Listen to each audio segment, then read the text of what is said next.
makes a gesture of swallowing, and takes in fact a gulp of water as each trembling novice passes beneath him. But the present of a pig, opportunely offered for the redemption of the youth, induces the monster to relent and disgorge his victim. The man who represents the monster accepts the gift vicariously. A gurgling sound is heard, and the water which has just been swallowed descends in a jet on the novice. This signifies that the young man has been released from the monster's belly. However, he has now to undergo the more painful and dangerous operation of circumcision.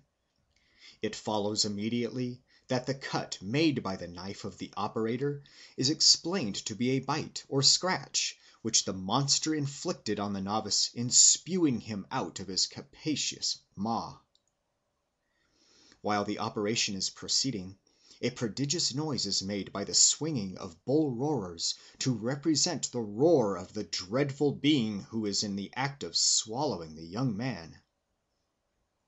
When, as sometimes happens, a lad dies from the effect of the operation, he is buried secretly in the forest, and his sorrowing mother is told that the monster has a pig's stomach as well as a human stomach, and that unfortunately her son slipped into the wrong stomach, from which it was impossible to extricate him. After they have been circumcised, the lads must remain for some months in seclusion, shunning all contact with women and even the sight of them. They live in the long hut which represents the monster's belly. When at last the lads, now ranking as initiated men, are brought back with great pomp and ceremony to the village, they are received with sobs and tears of joy by the women, as if the grave had given up its dead. At first the young men keep their eyes rigidly closed or even sealed with a plaster of calk, and they appear not to understand the words of command which are given them by an elder. Gradually, however, they come to themselves as if awakening from a stupor, and next day they bathe and wash off the crust of white chalk with which their bodies had been coated. It is highly significant that all these tribes of New Guinea apply the same word to the bull-roarer and to the monster, who are supposed to swallow the novices at circumcision, and whose fearful roar is represented by the hum of the harmless wooden instruments. Further, it deserves to be noted that in 3 languages out of the 4, the same word which is applied to the bull-roarer and to the monster means also a ghost or spirit of the dead, while in the 4th language, the Kai, it signifies grandfather. From this it seems to follow that the being who swallows and disgorges the novices at initiation is believed to be a powerful ghost or ancestral spirit, and that the bull-roarer which bears his name is his material representative. That would explain the jealous secrecy with which the sacred implement is kept from the sight of women. While they are not in use, the bull-roarers are stowed away in the men's club-houses, which no woman may enter. Indeed, no woman or uninitiated person may set eyes on a bull-roarer under pain of death. Similarly, among the Tugeri or Kaya Kaya, a large Papuan tribe on the south coast of Dutch New Guinea, the name of the bull-roarer, which they call Sosom, is given to a mythical giant who is supposed to appear every year with the southeast monsoon. When he comes, a festival is held in his honor, and bull-roarers are swung.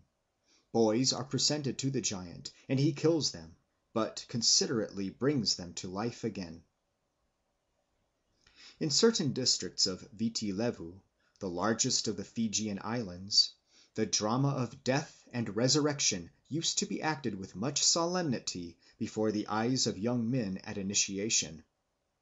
In a sacred enclosure they were shown a row of dead or seemingly dead men lying on the ground, their bodies cut open and covered with blood, their entrails protruding. But at a yell from the high priest, the counterfeit dead men started to their feet and ran down to the river to cleanse themselves from the blood and guts of pigs with which they were beslobbered.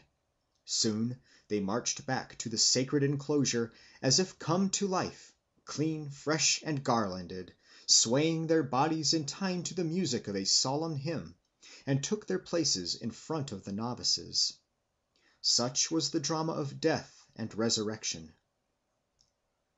The people of Rook, an island between New Guinea and New Britain, hold festivals at which one or two disguised men, their heads covered with wooden masks, go dancing through the village, followed by all the other men. They demand that the circumcised boys who have not yet been swallowed by Marsaba, or the devil, shall be given up to them. The boys, trembling and shrieking, are delivered to them, and must creep between the legs of the disguised men.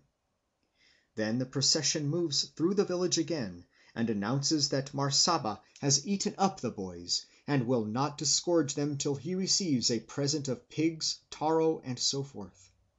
So all the villagers, according to their means, contribute provisions, which are then consumed in the name of Marsaba. In the west of Ceram, boys at puberty are admitted to the Kakian Association. Modern writers have commonly regarded this association as primarily a political league instituted to resist foreign domination. In reality, its objects are purely religious and social, though it is possible that the priests may have occasionally used their powerful influence for political ends. The society is in fact merely one of those widely diffused primitive institutions of which a chief object is the initiation of young men. In recent years, the true nature of the association has been duly recognized by the distinguished Dutch ethnologist J.G.F. Riedel. The Kakian house is an oblong wooden shed, situated under the darkest trees in the depth of the forest, and is built to admit so little light that it is impossible to see what goes on in it. Every village has such a house. Thither the boys who are to be initiated are conducted blindfold, followed by their parents and relations. Each boy is led by the hand of two men, who act as his sponsors or guardians, looking after them during the period of initiation. When all are assembled before the shed, the high priest calls aloud upon the devils. Immediately a hideous uproar is heard to proceed from the shed. It is made by men with bamboo trumpets, who have been secretly introduced into the building by a back door, but the women and children think it is made by the devils, and are much terrified. Then the priests enter the shed, followed by the boys, one at a time. As soon as each boy has disappeared within the precincts, a dull chopping sound is heard, a fearful cry rings out, and a sword or spear dripping with blood is thrust through the roof of the shed. This is a token that the boy's head has been cut off, and that the devil has carried him away to the other world, there to regenerate and transform him. So, at the sight of the bloody sword, the mothers weep and wail, crying that the devil has murdered their children. In some places, it would seem, the boys are pushed through an opening made in the shape of a crocodile's jaws or a cassowari's beak, and it is then said that the devil has swallowed them. The boys remain in the shed for 5 or 9 days. Sitting in the dark, they hear the blast of the bamboo trumpets, and from time to time the sound of musket shots and the clash of swords. Every day they bathe, and their faces and bodies are smeared with a yellow dye to give them the appearance of having been swallowed by the devil. During his stay in the Kakian house, each boy has 1 or 2 crosses tattooed with thorns on his breast or arm. When they are not sleeping, the lads must sit in a crouching posture without moving a muscle. As they sit in a row cross-legged, with their hands stretched out, the chief takes his trumpet, and placing the mouth of it on the hands of each lad, speaks through it in strange tones, imitating the voice of the spirits. He warns the lads, under pain of death, to observe the rules of the Kakian society, and never to reveal what has passed in the Kakian house. The novices are also told by the priests to behave well to their blood relations, and are taught the traditions and secrets of the tribe. Meantime, the mothers and sisters of the lads have gone home to weep and mourn. but in a day or two the men who acted